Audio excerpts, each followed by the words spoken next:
ಮುಂದೆ ಬನ್ನಿ ಲೈನಕ್ಕು ಏನೋ ಓದ್ತಾ ಕೂತೀರ ಬಳ್ಳಾರಿಯವರು ಅವೆಲ್ಲ ತೆಗೆದಿಟ್ಬಿಡಿ. ಇವತ್ತು ತಾನೇ ಬಂದಿದ್ದೀರಾ?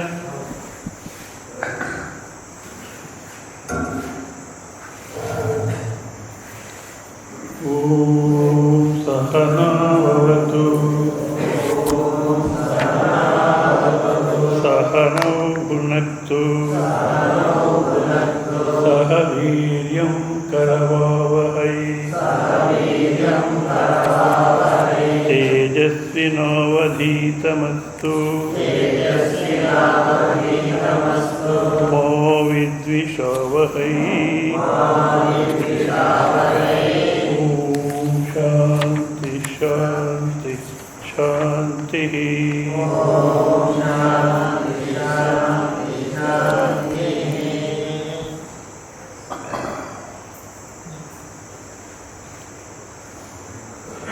ಶ್ರೀ ಭಗವಾನುವಾಚ ಅಮಾನಿತ್ವಮದಂಬಿತ್ವಂ ಅಹಿಂಸಾ ಕ್ಷಾಂತಿರಾರ್ಜವಂ ಆಚಾರ್ಯೋಪಾಸನಂ ಶೌಚಂ ಧೈರ್ಯಮಾತ್ಮವಿನಿಗ್ರಹಃ ಇಂದ್ರಿಯಾರ್ಥೇಷು ವೈರಾಗ್ಯಂ ಅನಹಂಕಾರ ಏವ ಚ ಜನ್ಮ ಮೃತ್ಯು ಜರಾ ವ್ಯಾಧಿ ದುಃಖದೋಷಾನುದರ್ಶನಂ ಅಸಕ್ತಿರನವಿಶ್ವಂಗಃ ಪುತ್ರದಾರಾಗೃಹಾದಿಷು ನಿತ್ಯಂತ ಸಮಚಿತ್ತತ್ವಂ ಇಷ್ಟಾನಿಷ್ಟೋಪಪತ್ತಿಷು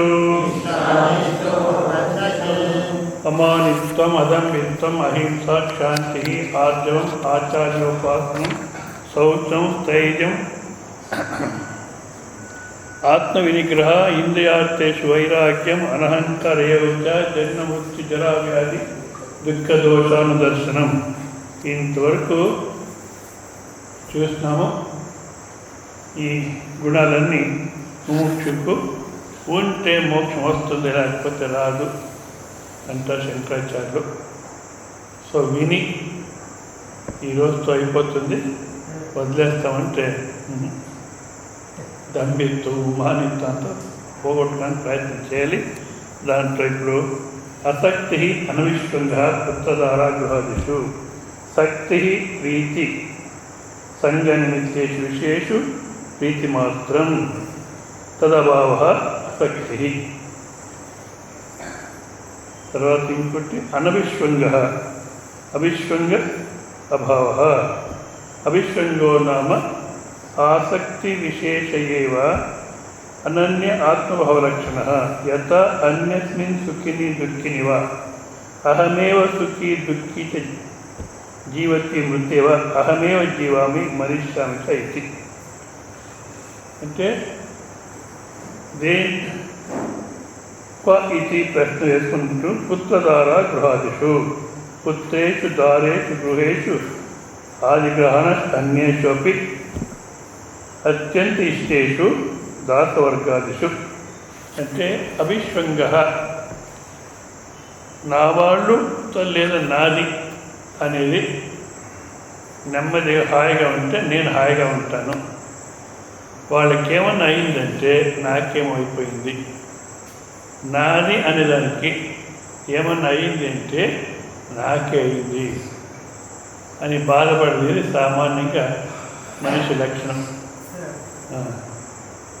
దాంట్లో గృహస్థ జీవితంలో ఎక్కువ అంటారు. ఇప్పుడు కాలంలో చూస్తే సన్యాస జీవితం కూడా అర్థం ఉంది. అదేందుకు నాది అని ఎప్పుడైతే చేసుకుని ఉంటామో తప్పకుండా వస్తుంది అభిషేకంగా.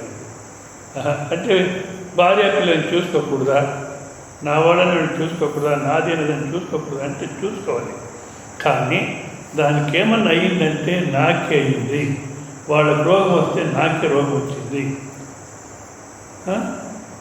ఎవరో పోయినారంటే నేనే పోయినాను అన్నట్టు మనం ఏం ఫీల్ అవుతామో అది సరికాదు, అది ఉండకూడదు.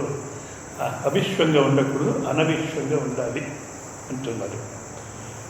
ఎందుకంటే ఇప్పుడు ఎవరికో ఇంట్లో అనారోగ్యం అనుకోండి,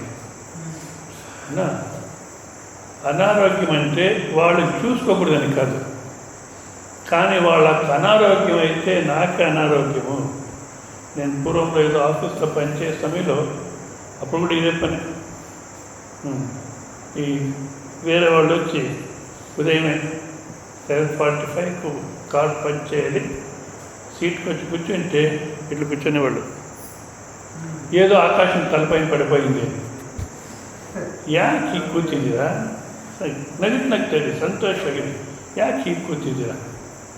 అప్పుడు కృష్ణానంద అనేది నా పేరు. కృష్ణానంద మీకు ಗೊತ್ತಿಲ್ಲ ನಮ್ಮ సమస్య, మా సమస్య మీకు తెలీదు. ఏం చెప్పాడు? మా భార్యకు ఒంట్లో బాగలేదు. ఇప్పుడు భార్యకు ఒంట్లో బాగలేకపోయినా ఆమె మార్నింగ్ టిఫిన్ చేసి ఇచ్చింది, మళ్ళీ ఇప్పుడు మధ్యాహ్నం క్యారియర్ పంపిస్తుంది. అవునా? ఆరోగ్యం బాగలేకపోయినా సాయంత్రం ఇంటికి పోయేటప్పుడు కాఫీ టిఫిన్ రెడీ చేసి ఉంటుంది. మీరు బాగా తినేసి అయ్యో మా విశ్వాసం బాగలేదు అని మీరు రోగిగా ఉన్నారు. ఎందుకు మీరెందుకు రోగిగా ఉన్నారు? ఎవరికైనా అనారోగ్యం అయితే మళ్ళీ ఉత్సాహం బాగుండాలి. ఎందుకు? వాళ్ళకి ఏ చికిత్స చేయాలి, ఏ హాస్పిటల్కి చంపాలి, ఏం చేయాలి అనే దానికి ఉత్సాహం ఉండాలి. అవునా? సరే, అంత చేసినాము, సీరియస్ అయిపోయింది.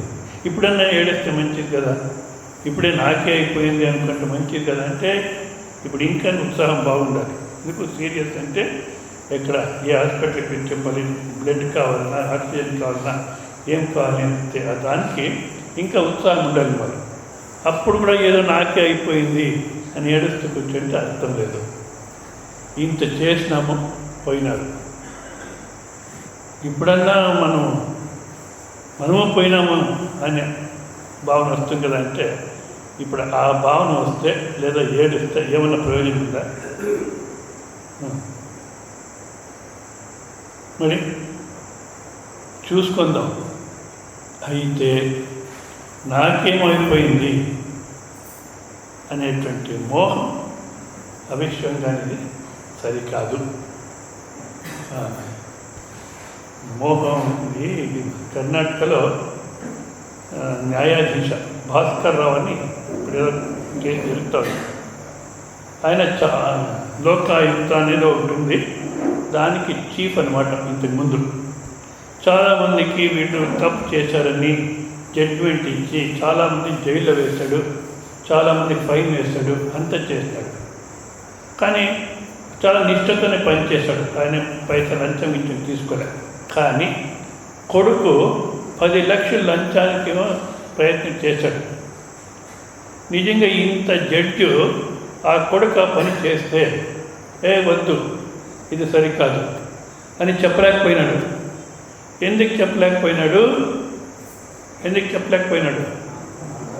నా కొడుకు తప్పు చేస్తున్నావు, సరికాదు చెప్పలేకపోయినాడు. దాంట్లో ఇప్పుడు ఈయన జైలుకి పోయే స్థితి వచ్చింది. ఆ మోహంలో మనం ఏం చేస్తాం? మనోళ్ళు ఎవరన్నా చేస్తే సరి అంటాం, మనోళ్ళకి ఏమన్నా అయ్యిందంటే నాకే అయ్యింది అనుకుంటాం. ఇట్లా జీవనం చేసేది. ఇట్లా జీవనం చేస్తుంటే ఇంకా అక్కడే అభిమానం పోలేదు. సామాన్యంగా శాస్త్రంలో శరీరం నుంచి విడిపించుకోదే చెప్తుంటారు. ఇప్పుడు ఈ నాది నేను అనే దాంట్లోనే మోహం పోలేదు. నాది అనే దాంట్లోనే మోహం పోలేదు, ఇంకా శరీరం పైన మోహం పోతుందా? నేను చెప్పాను, ఎట్లుంటాం? అద్దెకి ఇచ్చినాము, ఊరుకుంటారు జనాలు, ఏదో ఒకటి చేస్తుంటారు. అద్దె ఇంట్లో ఉంటే సొంత మిల్లు కావాలి అంటారు. సొంత మిల్లు అయితే పైన కమ్మీలు వదిలింటారు. ఏమర్థం? ఈ ఇల్లు కట్టి ఇంకా తృప్తి కాలేదు, పైన ఇంకోటి కట్టాలి. సరే, అప్పు చేసి ఇంకోటి కట్టినారు, అద్దెకి ఇచ్చినారు. మా దేశంలో ఏ నియమాలు లేవు. వాళ్ళు అద్దెకున్న వాళ్ళు ఏం చేసి ఆదివారం వస్తే పొద్దు పైన ములికలు కొడుతున్నారు, డన్ డన్. ఓనర్ కింద కూర్చున్నాడు, దెబ్బ ఎక్కడ తగులుతుందంటే ఎదపైన పడతాను. పోయింది నా ఇల్లు. నీకు దెబ్బ తగులుతుందా అంటే తగులుతుంది. ఎందుకు? ఆ ఇల్లే నేను అయిపోయినాను. కోలార్లో ఒకసారి హాస్పిటల్ పోయిన ఏదో చెకప్ కానీ ఒక ఆమె పాపం సంట్లో పెట్టుకొని అక్కడ నిలబడుతుంది. నర్సు ఇంజక్షన్ వేసేదానికి వస్తూ ఉంది ఆ పాపకి. నా పక్కన ఒక ఆయన నిలబడుకున్నాడు. ఇంకా ఆ పాపకి ఇంజక్షన్ వేయలే, కానీ ఏడుస్తాడు ఇలా పక్కన. కానీ నువ్వు ఎందుకు ఏడుస్తున్నావు అన్నాను. ఎన్నిగా కడిచిరా అంటే, అయ్యో నందే మగోదు నాదే. సరే, ఆ పాపకి ఇంకా ఇంజక్షన్ పడలే చేతికి. ఆ పాపకు కూడా నొప్పి కాలేదు, మీకు ఎట్లా నొప్పి అయింది అంటే అంతగా మనం ఆసక్తి పెట్టుకొని ఇస్తాం దాంట్లో. ఎవరికి నా వాళ్ళు నడికేమన్నా అయితే నాకే అయిపోయింది. అట్లా ఉండకూడదు. ఆసక్తి అనవిశ్వంగా ఉండాలి. పుత్రధారా గృహాదిషు, కొడుకు, భార్య, ఇంకా ఏదేది నాది అని అనుకుంటామో ఎక్కడ ఇట్లా శాస్త్రాలు వింటుంటారు. ఈవెన్ ప్రవచనం చెప్పేవాడు కూడా. అది ఆంధ్రాలో, కర్ణాటకలో కూడా ఉంది. పేపర్లో వచ్చింది అనుకోండి, ఎవడో రెడ్డి చనిపోయినాడు అవునా, వీళ్ళు బాధపడుతున్నారు. ఎందుకు మీరు ఇట్లా బాధపడుతున్నారు, ఏమైంది అంటే ఆయన ఎవరో పోయినారట. నన్ను అశోచస్తం, ఎవరు పోయినా నువ్వు బాధపడాల్సిన అవసరం లేదు అని ఉపదేశం వింటున్నాము. ఆయన ఎవరు అంటే మా జాతి వాళ్ళు, మా మతం వాళ్ళు. ప్రత్యేక దాంట్లో అమోహం.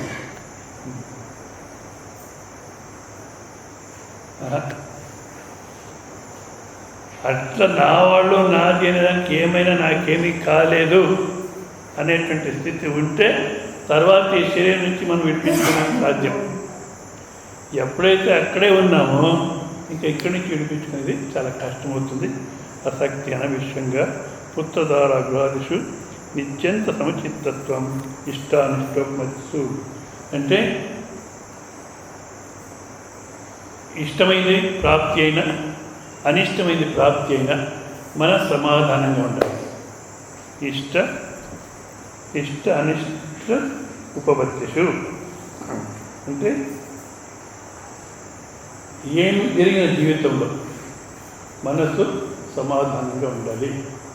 నిత్యంచ సమచిత్తత్వం ఎట్లా సాధ్యం, మనం ఎట్లా సమాధానం పెట్టుకోవడానికి సాధ్యం అంటే అనేక విధాలుగా చెప్పాను. కర్మయోగ సాధన చెప్పే సమయంలో ఒక్కటి ఏమి రావాలనో ఏమి వచ్చిందో అది కరెక్ట్గానే ఉంది. ఇష్టమో అని నీవు మనస్సులో ఇష్టానిష్టం అనుకోవచ్చు, కానీ ఏమి రావాలనో అదే వచ్చింది దాంట్లో ఏం తప్పలేదు. కానీ నీ అభిప్రాయం, నీ నిరీక్షణలో తప్పుంది. ఎందుకంటే ప్రారంభ ప్రకారం ఏమి రావాలనో అదే వచ్చింది, దాంట్లో తప్పేం లేదు.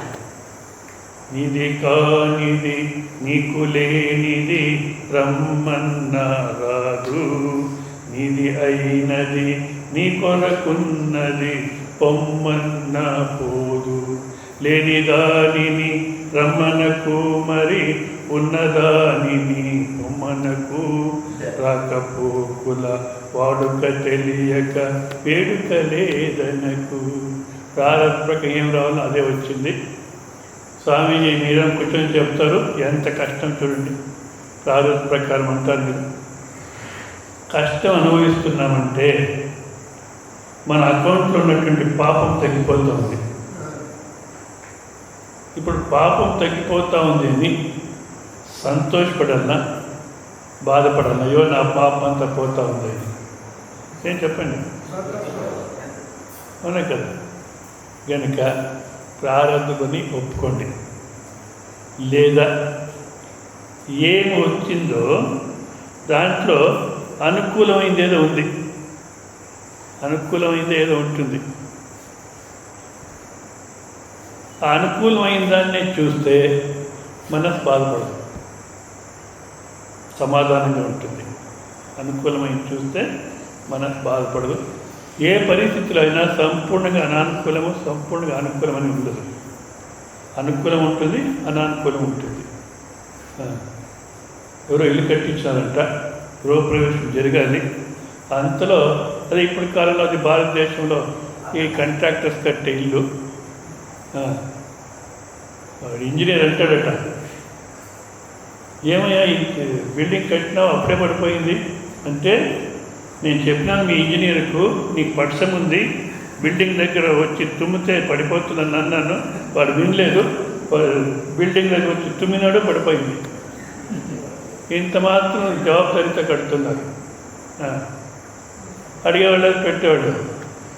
సరే, ఇప్పుడు వీళ్ళు పడిపోయింది అని ఏడుస్తున్నాడు, భార్య పిల్లలంతా ఏడుస్తున్నారు. యజమానుడు పల్లెల్లో ఉంటే యజమానుడు పోయి చెప్పినారు,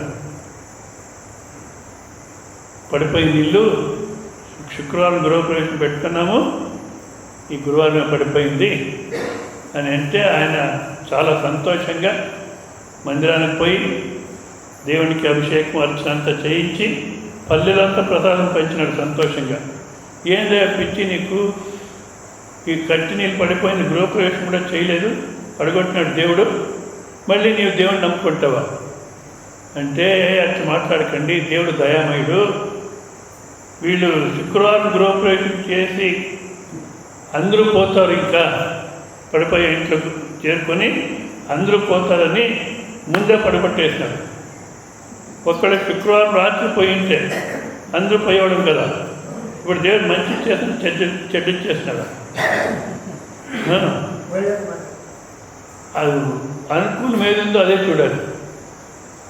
అంతేకాదు ఈరోజు ఏం జరిగిందో అది మన జీవితంలో మంచి చేస్తుందో చెడు చేస్తుందో మనం చెప్పలేము ఈరోజే. అవునా? రేపేం చేస్తుందో. ఇప్పుడు చూడండి, లేటెస్ట్ మోదీ ఎక్కడ కార్ డ్రైవర్గా ఉన్నాడు, ఆత్మహత్య చేసుకోవడానికి ప్రయత్నం చేశాడు ఆయన. మళ్ళీ కార్ డ్రైవర్గా ఉన్నాడు, తర్వాత టీ అమ్ముకునేదానికి పోయినాడు. నార్మల్ పెళ్లి చేస్తే భార్యతో జీవనం చేసేందుకు కూడా కాలే ఆయనకు. నార్మల్ మనిషి జీవనం చేసేందుకు కూడా కాలే. కానీ ఈరోజు ఎటువంటి స్థాయికి పోయినాడు. అవునా కదా? అదేవిధంగా రేపు మన జీవితంలో ఏమవుతుందో కనుక ఆగతే స్వాగతం ప్రతి. ఇప్పుడు ఏమొచ్చిందో దాన్ని ఒప్పుకో. మధురై ఇది మీరత్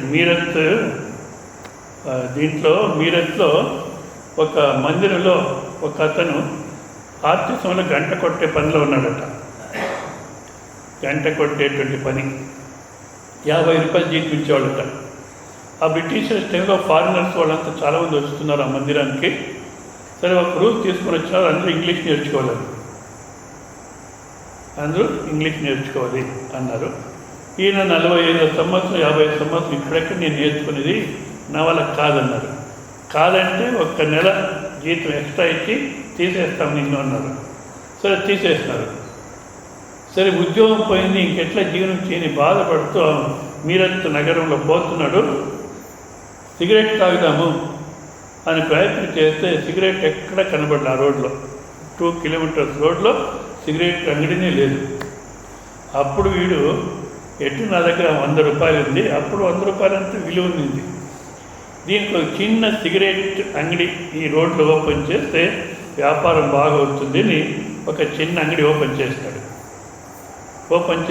బాగా జరిగింది. మీరతో 5-6 అంగడి ఓపెన్ అయింది. అప్పుడు బ్యాంకులో 5 లక్షలు 6 లక్షలు పెట్టుకున్నట్టే ఎస్బీ అకౌంట్లో. వాడు బ్యాంక్ మేనేజర్ ఒక రోజు వచ్చి, అయ్యా ఇంత డబ్బు ఎందుకు ఎస్బీ అకౌంట్లో పెట్టినావు, ఫిక్స్డ్ డిపాజిట్ చెయ్యి, ఇంట్రెస్ట్ ఎక్కువ వస్తుంది, ఇక్కడ ఇంట్రెస్ట్ రాదు అంటే, అదేమో నాకు అర్థం కాదు, మీరే చేయండి, నేను బ్యాంక్కి వస్తానన్నాడు. సరే రా బ్యాంక్ అని మేనేజర్ పోయినాడు. అంతా ఎఫ్డీ చేసి అప్లికేషన్ అంతా రెడీ చేసినాడు. సైన్ చేయింటే వీడు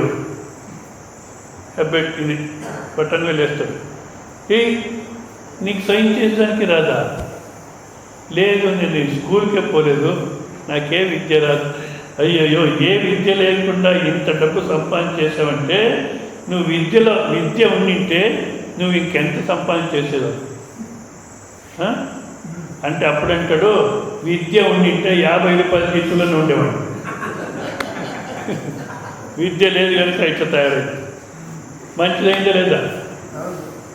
కనుక ఏ పరిస్థితి ఉందో అది రేపటికి ఏం చేస్తుందో తెలీదు, ఒప్పుకోవాలి.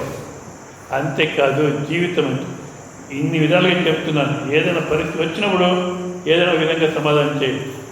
జీవితం అంటే ఇట్లే ఉంటుంది. ఉప్పిష్టు ఉడిష్టు కార తీయష్టిష్టు ఒప్పిదడు ఉప్పు పులుపు కారం అంతా ఉంటేనే భోజనం.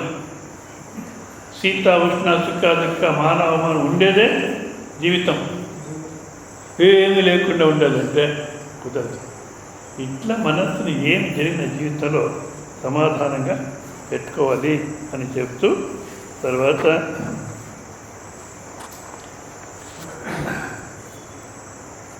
శ్రీ భగవానువాచ మయి చ అనన్యయోగేన భక్తిరవ్యభిచారిణీ వివిక్తదేశసేవిత్వం అరతిర్జన సంసది. అదే పరమాత్మ యందు భక్తి అనేది ఉండాలి. ఈ 4 రోజుల నుంచి భక్తిని గురించి చాలా వరకు విన్నారు. కానీ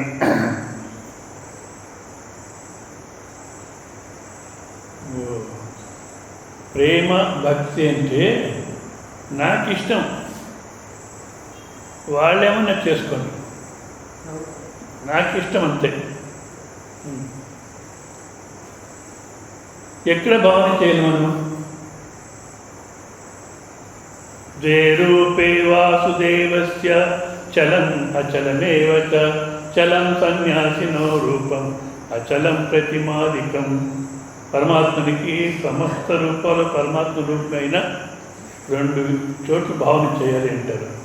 చలం అచలం. చలం అంటే చలనం ఉండేది, సన్యాసిన రూపం సన్యాసులు. సన్యాసులు అంటే కాషాయ వస్త్రాలు కట్టుకునేవాళ్ళు అంత అది కాదు ముఖ్యం. అది ఇప్పటి కాలంలో చాలా జాగ్రత్తగా ఉండాలి. ఎక్కడైతే నేను స్వామి అంటాడు అన్నా, నేను స్వామి. స్వామి అంటే ఎవరు? ఎక్కడ ఎవరిలో అయితే ఆసామి లేడో, ఎవరైతే ఆసామి లేడో వాడు స్వామి. ఆసామి అంటే నేను అనేటువంటి అహంకారం ఎక్కడైతే లేదో అక్కడ సన్యాసిత్వం స్వామి. కనుక వాళ్ళలో భావన చేయాలి. ప్రతిమాదికం. ఇప్పుడు ఇక్కడ ఫోటో పెట్టినారు, ప్రతిమ పెట్టినారు. ఈ 4 అంటే ఇక్కడ రెగ్యులర్గా చేస్తుంటారు అనుకోండి. కొన్ని మందిరాల్లో వాకిలే తీరు, ప్రతిరోజు పూజ చేసినా ఊరుకుంటారు. దేవుడు ఏమైనా గలెక్ట్ చేస్తారు. సంవత్సరానికి ఒకసారి చేసినా ఊరుకుంటారు, ప్రతిరోజు చేసినా ఊరుకుంటారు. ఎందుకు? అక్కడ అహంకారం లేదు. సో ఇట్లా అక్కడ భావన చేయాలి. నాకు ఇష్టం మొత్తంలో దేవుడు అనుకూలం చేస్తాడో లేదో, నా దేవుడు అంటే నాకు ఇష్టం. అట్లా పరమాత్మ ఎందుకు భక్తి అని చెప్తుంటూ అన్యతా శరణం నాస్తి, నువ్వు తప్పితే అన్నీ ఎవరు లేరు అని పరమాత్మ ఎందుకు భక్తి అనేది ఉండాలి. వివిక్త దేశ సేవిత్వం అంటే ఇక్కడ శంకరాచార్యులు రాసినటువంటి వాక్యం సన్యాసికే సరిపోతుంది. కానీ గృహస్థ జీవితంలో ఏకాంతంలో ఉండాలంటే ఎట్లా సాధ్యమో అది చూస్తాం. నేను చెప్పాను, ఏ వ్యవహారమైనా శ్రద్ధతో చేయండి, బేజవాబారితో ఏం చేయాల్సిన అవసరం లేదు. కానీ బయటికి చేయాలి, కానీ హృదయాన్ని తీసుకోకూడదు. హృదయంలో ఎప్పుడు ఏకాంతం, ಹೊರಗೆ ಲೋಕಾಸಕ್ತಿ, ಒಳಗೆ ಸಕಲ ವಿರಕ್ತಿ. లోపల ఏ విషయం లోపలికి పోకూడదు. దాంట్లో అనవసరమైన విషయాలు అసలు పోకూడదు. అవసరమైన విషయాలు కూడాను ఎంత మాత్రం ఉన్న జవాబుదారీ ఎంత మాత్రం చేయాలి అంత మాత్రం చేసి వదిలేసేయాలి. మళ్ళీ దాని మనసుకు వేసుకోకూడదు. ఈ విధంగా వియుక్త దేశ అరతి జన సంసది. ఎవరికైతే ఈ సంస్కారం లేదో, ఏ సంస్కారం అధ్యాత్మ సంస్కారం లేదో వాళ్ళ జత ఉండకూడదు అంటారు శంకరాచార్యులు. ఇది ఇట్లా ఇక్కడ చెప్పాను. ఎవరో ఆమె ప్రశ్న వేసింది, స్వామీజీ మా హస్బెండ్కు ఈ సంస్కారమే లేదు. ఇప్పుడు నేను నిజంగా ఇట్లా ప్రశ్న వస్తుంది అనుకోలేదు. ఇప్పుడు ఉండాలన్నా వద్దా? నేను అన్నాను, వాళ్ళకి ఆ సంస్కారం లేకపోయినా పర్వాలేదు, మీరు ఉదయం 4 గంటలకు లేయండి, మీ జపము చేసుకోండి, తర్వాత వాళ్ళకి ఏం సేవ చేయాలి చేయండి, వాళ్ళ అంగడికి పోతారు కదా, పోయిన తర్వాత మీరు మళ్ళీ పూజ అధ్యయనం అంతా చేసుకోండి. అయ్యో స్వామీజీ, నేను 4 గంటలకు లేస్తానంటే 3:45కి లేస్తారు వాళ్ళు. లేచి కాఫీ చేయమంటారు, ఏదో గరట్ పెడతారు. అట్లా ఉంటే మీరు లేట్గానే లేయండి, అవునా? సరే, వాళ్ళకి ఏదైతే చేయాలో చేసి పంపించేసి తర్వాత మీ సాధన చేసుకోండి. తర్వాత వాళ్ళు ఏం మాట్లాడినా ఏమి చెప్పినా హాయ్ హాయ్ కత్తెరో బయట నెట్ హావ్ అంటారు కబీర్. ఏమైనా విరోధం చేస్తే కురుక్షేత్రం. సరే, మీరు చెప్పినట్టే కానీ అంటే ఏం కురుక్షేత్రం ఉండదు. సో అట్లా మనము అనవసరంగా ఈ కుటుంబ విషయాన్ని తలకేసుకుంటాం. పిల్లలకు అంత వ్యవస్థ చేస్తాం, మంచి కాలేజీకి పంపించినాము, ట్యూషన్ పెట్టించినాము, అంత చేసినాం, చదువుకోమని చెప్తున్నాము. ప్లస్ మన జవాబారి అయిపోయింది. వాళ్ళు ఏమైపోతారు, వాళ్ళు ఏమయ్యేదానికి వచ్చినా అదే అవుతారు. మీరు ఎంత ప్రయత్నం చేసినా మీ ప్రకారం కాదు.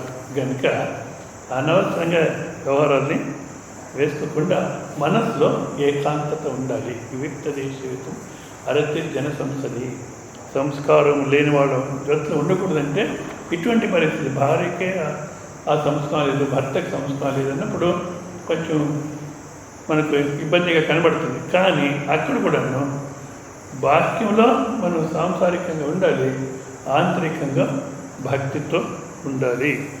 తర్వాత శ్రీ భగవానువాచ అధ్యాత్మ జ్ఞాన నిత్యత్వం తత్వజ్ఞానార్థ దర్శనం ఏతజ్ఞానమితి ప్రోక్తం అజ్ఞానం యతతోన్యత. తర్వాత ఆత్మాది విషయం జ్ఞానం అధ్యాత్మ జ్ఞానం తస్మిన్ నిత్యభావ నిత్యత్వం. అంటే ఈ ఆత్మస్వరూపాన్ని గురించి ఏమి విచారం జరుగుతుందో ఇప్పుడు 4 రోజుల నుంచి, ఆ 4 రోజుల్లోనే నిరంతరంగా 4 రోజులు ఇక్కడ ఉన్న వాళ్ళని చూడలే. అంతా ఒక క్లాస్కి ముక్తులైపోతారు, మధ్యాహ్నం భోజనం అయితే ముక్తులైపోతారు, వెళ్ళిపోతారు. ఇట్లా ఉంటుంది. ఇప్పుడు చెప్పారు కదా, ఆసక్తి రామకృష్ణ కాలం అయ్యే వేదాంత చింతయ సత్యాంత సత్య ఎట్లున్నారని. అట్లా మనం కూడాను ప్రతిరోజు ప్రతి క్షణము అధ్యాత్మ చింతనలోనే ఉండాలి. ఇవి అమానిత్తం అదంబిత్తం అహింస శాంతి ఆర్జం, ఈ గుణాలు ఏముందో దీన్ని జ్ఞానం అని చెప్పినారు. ఎందుకంటే ఇప్పుడు మీరు బస్ స్టాండ్కి పోతారు, రాయచూరు బస్ స్టాండ్, అక్కడ బస్సుకు బెంగళూరు అని బోర్డు వేస్తారు. అది బెంగళూరా? మరి ఏమర్థం చెప్పండి? దాంట్లో కూర్చుంటే బెంగళూరుకి పోతాం. అదేవిధంగా అమానిత్వాది గుణాలకు ఎందుకు జ్ఞానం అన్నారంటే ఇది ఉంటే నీ జ్ఞానం కలుగుతుంది. కనుక ఈ అమానిత్వాది గుణాన్ని మనం తెచ్చుకోవాలి అని ఇక్కడ చెప్తూ, తర్వాత ఇంకా టైం కూడా అయింది. ఏదో సహనావద్దు సహనోభూనంతో అనే దానికి అర్థం చెప్పండి అన్నారు. టైం కూడా అయిపోయింది. భాష్యం కూడా చూశాను నేను. సంక్షిప్తంగా అర్థం చెప్పాలంటే, గురు శిష్య పాఠం ప్రారంభం చేస్తానికి ముందు ప్రార్థన చేస్తారు, మా ఇద్దరిని రక్షణ చెయ్యి, మా ఇద్దరు రక్షణ కానీ. తర్వాత సహనో భునక్తు, ఇద్దరు జట్లో భోజనం చేయాలి అని కాదు, మరి ఈ బ్రహ్మభోజనం అనేదాన్ని ఇద్దరు జట్లో చేసేటువంటి అవకాశం దానికి అనుగ్రహం చెయ్యి. సహవీర్యం. తర్వాత ఏ విద్య మనకు వస్తుందో అది వీర్యవత్తం కావాలి, మాలో బాగా అర్థం కావాలి. తర్వాత ఆ విద్య యొక్క తేజస్సు మా ఇద్దరు రావాలి. మా విద్విషావహై, వాళ్ళ గురువు తప్పు చేసిన, శిష్యుడు తప్పు చేసిన ఏదో జరుగుతుంది, కానీ దాంతో మళ్ళీ మనకు ఇది భేదము ద్వేషం రాకూడదు. ఎందుకంటే ద్వేషం వస్తే వాళ్ళు మాత్రం మనకు నచ్చం. మనకి ఎవరిలో అయితే ప్రీతి ఉందో వాళ్ళు ఏం చెప్పినా ఒప్పుకుంటాం. అవును కదా? నువ్వు చెప్పినావంటే నాకు ఓకే. ఎవరిలో అయితే ద్వేషం ఉందో వాడు 4, 4, 8 అని చెప్పినా వాడు చెప్తే నేను ఒప్పుకోను. కనుక గురువు పైన మనకి ద్వేషం రాకూడదు. నిజంగా గురువు కొంచెం కఠినంగా ఉంటేనే బెస్ట్. నిందకర 20కి జగదొడగ. మా యొక్క దోషాలు ఏదున్నాయో అది తీసేసేవాళ్ళు ఉండాలి మా జట్టుకు. ఊరికి పొగిడి అహంకారాన్ని గట్టి చేసేవాడు ఉంటే లాభం లేదు. ఇప్పుడు ఒక విగ్రహం చేయాలి, ఒక శిల తీసుకొని విగ్రహం చేయాలి. ఏం చేస్తాడు శిల్పి? శిలలో విగ్రహం అప్పుడే ఉంది, దానికి అనవసరంగా ఏదో అదంతా తీసేస్తాడు. అవునా? విగ్రహం వ్యక్తమవుతుంది. అదేవిధంగా మాలో పరమాత్మ స్వరూపం ఉంది, దానికి అనవసరంగా ఏమేమి ఉందో దాన్నంతా తీసేస్తాడు గురువు. కనుక ఒకళ్ళ కఠినంగా తీసేసిన నా పుణ్యము అనుకోవాలి. మనం ద్వేషం పెంచుకోకూడదు. ఇట్లా ఉంటే జ్ఞానం కలుగుతుంది అని చెప్పినారు. తర్వాత కార్యక్రమం అయిపోతుంది ఇంతటితో. చాలామంది ముక్తులై వెళ్ళిపోయినారు. మీరు ఏమంటారు? అబ్బా ముగిసిందబ్బా చాలు.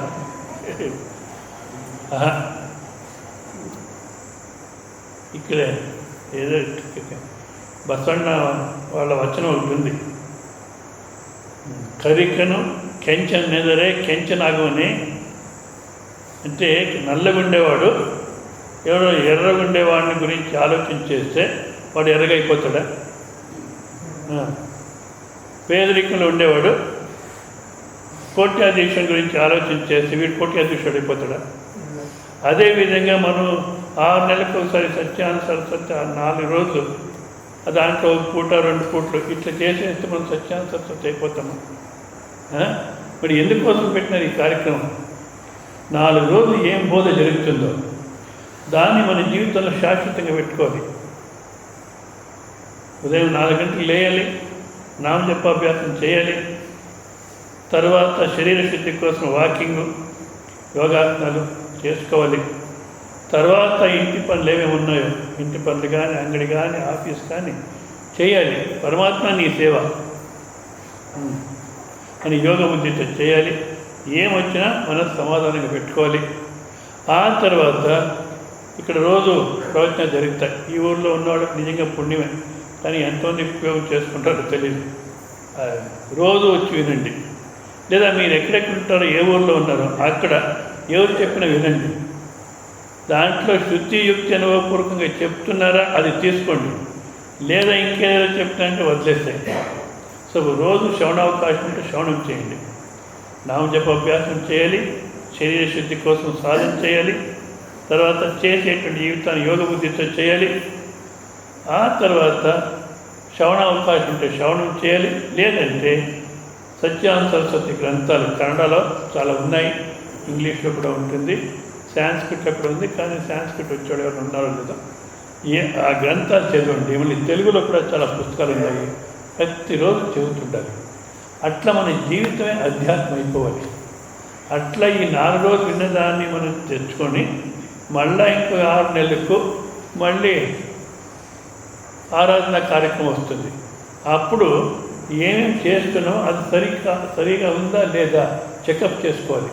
అప్పుడు ఇంకేమైనా కొత్తగా చెప్తుంటే దాన్ని జీవితంలో తీసుకోవాలి.